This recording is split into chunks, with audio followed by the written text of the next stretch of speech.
Bulan Rajab telah lewat, bulan menanam. Di bulan Rajab adalah hari peristiwa yang sangat luar biasa bagi Rasulullah. Kalau buat kita umatnya, hari yang paling mulia adalah hari lahirnya Rasulullah SAW. Nabi Muhammad bin Alwi al-Maliki,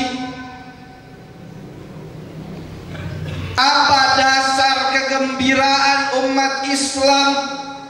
Apa dalilnya boleh dikatakan oleh Imam Muhammad bin Alwi al-Maliki dalam hadis Muslim, Rasulullah SAW berpuasa hari Senin. Ketika ditanyakan oleh orang-orang, kenapa engkau berpuasa?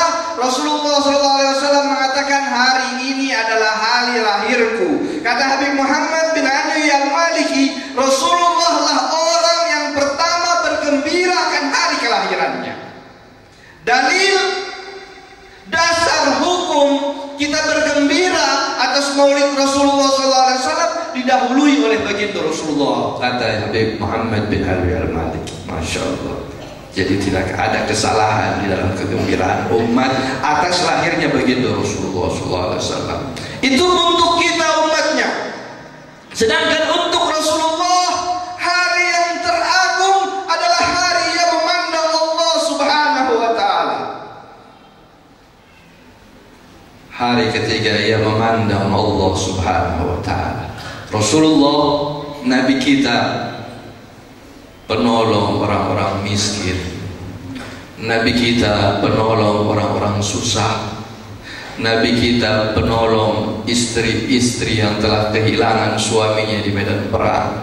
Nabi kita adalah pengaman bagi anak-anak yatim. Telah mendapatkan kenikmatan yang paling tinggi di surga pada saat ia masih hidup di Madinah, pada saat ia masih hidup di Makkah, pada saat ia masih hidup di dalam kehidupan dunia. Ia telah mendapatkan kenikmatan bertemu dengan Allah Subhanahu wa Ta'ala. Kenikmatan itu diminta oleh Nabi Musa, tetapi tidak diberikan oleh Allah Subhanahu wa Ta'ala, dan Nabi kita telah mendapatkannya. Berarti dikatakan oleh ulama, hari yang mulia, sangat mulia bagi Rasulullah SAW adalah hari bertemu dengan Allah Subhanahu wa Ta'ala. Sedangkan untuk kita adalah hari lahirnya Rasulullah SAW. Allahumma salli ala Sayyidina Muhammad. Ulama mengatakan bulan Rajab bulan menanam, bulan Sya'ban bulan menyiram, bulan Ramadan nanti adalah bulan kita memetik tanaman tersebut. Berkata Imam Ibrahim Al-Khawas di dalam kitab Samirul Mu'minin yang ditulis oleh Imam Muhammad Hajjar, beliau berkata bahwa obat hati ada 5 perkara. Kadang kita ke dokter mengobati jantung kita sakit, puluhan juta kita habiskan di dokter. Pernahkah kita datang ke ulama, ustadz, kiai, habib untuk minta doa? Hati kita sakit. Hati kita ini kadang-kadang berkarat.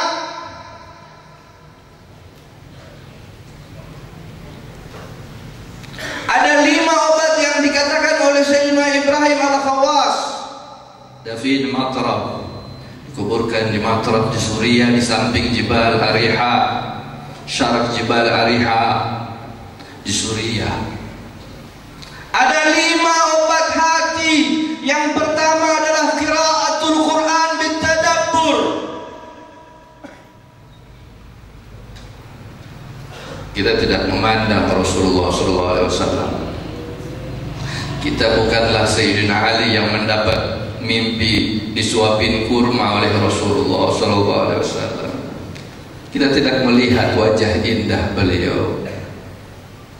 Tetapi bersama dengan kita ada Al-Quran, mukjizat yang masih ada bersama kita, di mana Rasulullah SAW menerima ayat-ayat suci Al-Quran.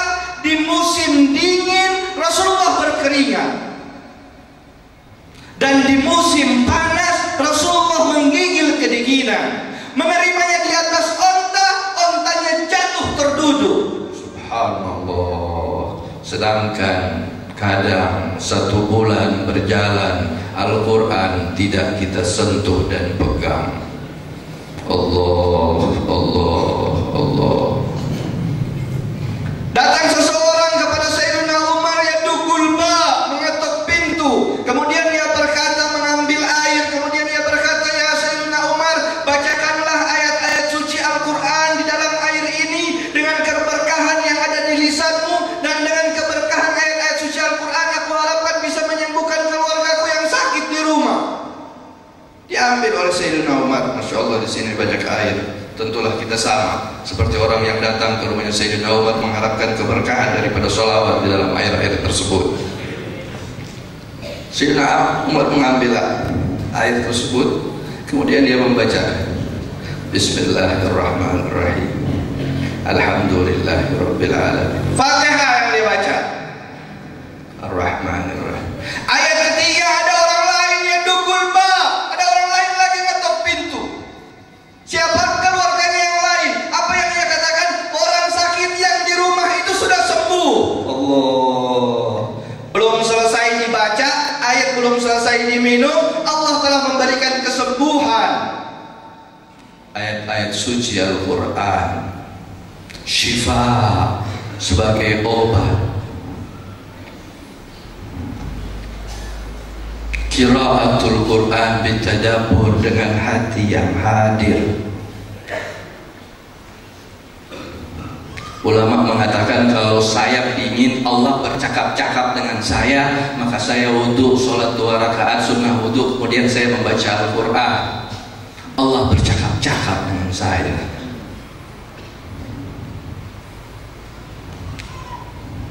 Di dalam Al-Quran ada pujian bagi orang-orang papa yang tidak punya apa-apa. Allah memuji mereka ketika terlewatkan di dalam hati mereka keinginan untuk bersedekah, beramal. A'yunuhum tafidu minad dam, mata-mata mereka berlinang air mata ketika terlintas di dalam hatinya keinginan untuk memberi. Di dalam kantongnya, di dalam dompetnya, di dalam rumahnya tidak ada uang sepeser pun, tetapi terlintas hatara fi qalbi, terlintas di hatinya keinginan untuk membantu. Sedih dia, tidak mempunyai apa-apa, tetapi Allah puji kelompok itu. Banyak dalam umat Islam orang-orang papa tidak punya apa-apa. Dalam kelompok yang lain, Allah mencela orang-orang yang mengatakan la tubtilu shadaqatikum bil manni wal adha. Jangan kalian batalkan pada saat pemberian dengan mencaci, dengan menghina yang engkau berikan, dengan menjanji-janji yang bohong. Si kaya bisa memberi tapi pahalanya tidak ada. Si miskin tidak memberi tetapi terlintas di hatinya Allah puji. Dalam Al-Quran kalau kita baca kita terhibur, kalau kita tidak punya apa-apa. Qiraatul Quran bitadabbur, membaca Al-Quran dengan hati yang hadir.